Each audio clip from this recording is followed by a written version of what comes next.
Pablo Picasso একটা বিখ্যাত কথা বলে গেছেন, শিল্প মানেই চুরি।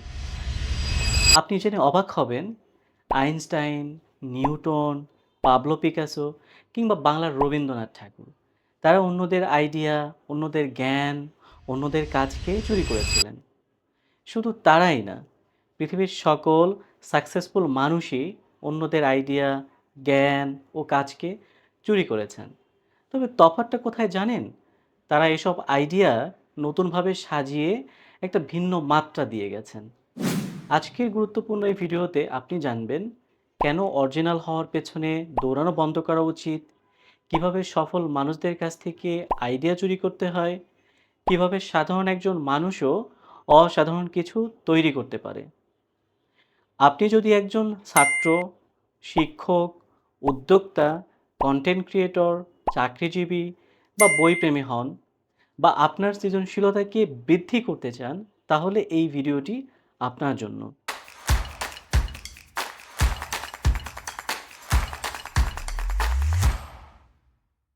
আসসালামু আলাইকুম, স্বাগতম নতুন আরেকটি গুরুত্বপূর্ণ বুক রিভিউ ভিডিওতে। আজ আমি কথা বলবো বিখ্যাত লেখক ও আর্টিস্ট অস্টিন ক্লেওনের বেস্ট সেলার বই স্টিল লাইক অ্যান আর্টিস্ট নিয়ে। বইটির বাংলা অনুবাদ চুরি করুন শিল্পীর মতো। মাসুদ শরীফের অনুবাদে বইটি প্রকাশ করেছে সত্যায়ন প্রকাশন। ঝরঝরে বাংলায় সাবলীল অনুবাদের বইটি পড়তে আমার কাছে দারুণ লেগেছে। বইটির গুরুত্বপূর্ণ 5টা পয়েন্ট আজ আপনাদের সাথে শেয়ার করব। মানুষ যখন কাউকে উপদেশ দেয়, আসলে তখন সে নিজের অতীতের সঙ্গেই কথা বলে। এ বইটিও তেমন। লেখক তার নিজের শেখা বিষয়গুলোই আমাদের সামনে তুলে ধরেছেন।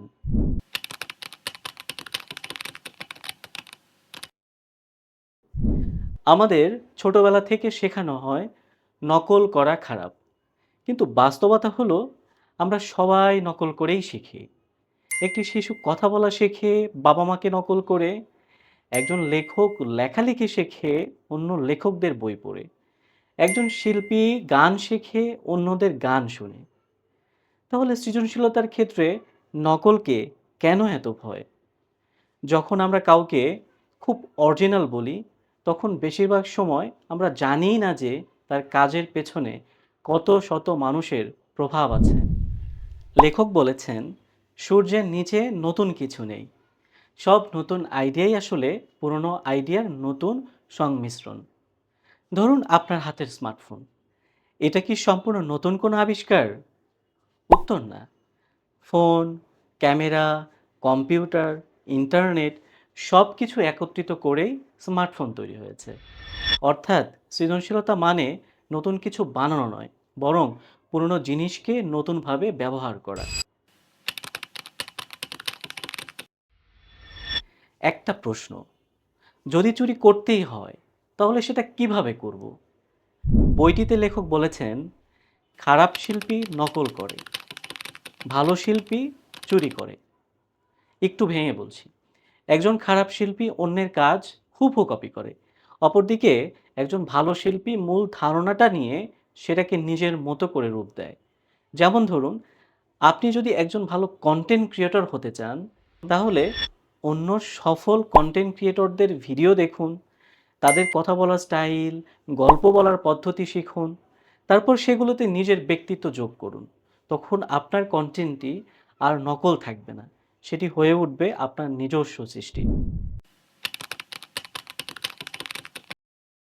কোনো কাজ শুরু করতে গিয়ে আমরা অনেকেই ভাবি, আগে কিছু শিখে নেই, আরও একটু প্রস্তুতি নেই, আগে একটা ভালো ক্যামেরা কিনি, ভালো পরিবেশ হলে শুরু করব।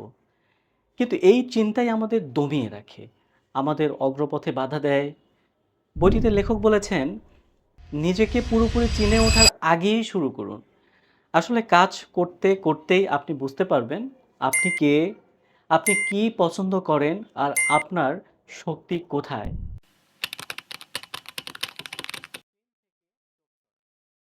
আজকের পৃথিবীতে আমরা ঘন্টার পর ঘন্টা স্ক্রিনের দিকে তাকিয়ে থাকি।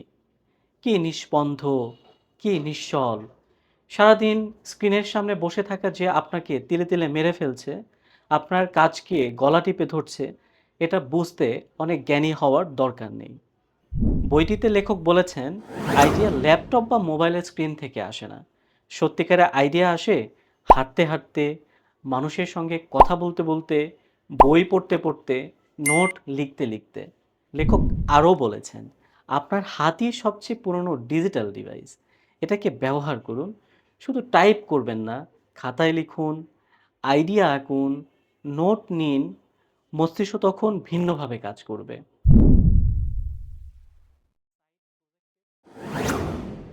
অনেক মানুষ শুধু মূল কাজ নিয়েই ব্যস্ত থাকে। সে কাজটা তার ভালো লাগুক আর না লাগুক, জীবিকার তাগিদে সেই কাজটির সাথেই যুক্ত থাকে। বইটিতে লেখক বলেছেন, শখ এবং সাইড প্রজেক্ট অত্যন্ত গুরুত্বপূর্ণ। কারণ চাপমুক্ত অবস্থায় আমরা সবচেয়ে ভালো আইডিয়া পাই। অনেক বড় আবিষ্কারও শুরু হয়েছিল ছোট্ট শখ হিসেবে। তাই আপনার যদি বই পড়তে ভালো লাগে, পড়ুন, লিখতে ভালো লাগে, লিখুন, ভিডিও বানাতে ভালো লাগে, বানিয়ে ফেলুন। ফলাফল নিয়ে একদম চিন্তা না করে কাজ চালিয়ে যান। আপনার কাজগুলোকে শেয়ার করুন সবার মাঝে। একসময় আপনার এই সাইড প্রজেক্টটি আপনার একক শক্তি হয়ে উঠবে। বইটি আপনি কেন কিনবেন? জটিল ধারণাকে সহজ ভাষায় উপস্থাপন করা হয়েছে, অরিজিনালিটি নিয়ে প্রচলিত ভুল ধারণা ভেঙে দিয়েছে, বাস্তবমুখী ও প্রয়োগযোগ্য পরামর্শ দিয়েছে, সৃষ্টিশীল কাজ শুরু করার সাহস জুগিয়েছে। শুধু শিল্পীদের জন্য নয়, সবার জন্য উপকারী বইটি। বইটি খুব ছোট হওয়ায় অনেক গুরুত্বপূর্ণ ধারণা গভীরভাবে আলোচনা করা হয়নি। কিছু পাঠকের কাছে উদাহরণ ও বিশ্লেষণ আরও বিস্তারিত হলে ভালো হতো। পাবলো পিকাসোর সেই বিখ্যাত কথাটি কি মনে আছে? শিল্প মানেই চুরি। কিন্তু বইটি পড়ে আপনি জানবেন, এটার অর্থ চুরি করা নয়, বরং এটার অর্থ শেখা, ভালো জিনিস গ্রহণ করা আর সেগুলোকে নিজের মতো করে নতুন কিছুতে রূপ দেওয়া। সৃজনশীলতা বাড়ানোর জন্য অনেক গোছানো একটা বই চুরি করুন শিল্পীর মতো সংগ্রহ করতে পারেন। ভিডিওটি ভালো লাগলে লাইক, শেয়ার এবং ফলো দিয়ে পাশে থাকবেন। ভালো থাকবেন। দেখা হবে পরবর্তী ভিডিওতে আরেকটি অসাধারণ বইয়ের গল্প, শিক্ষা, রিভিউ নিয়ে। আল্লাহ হাফেজ।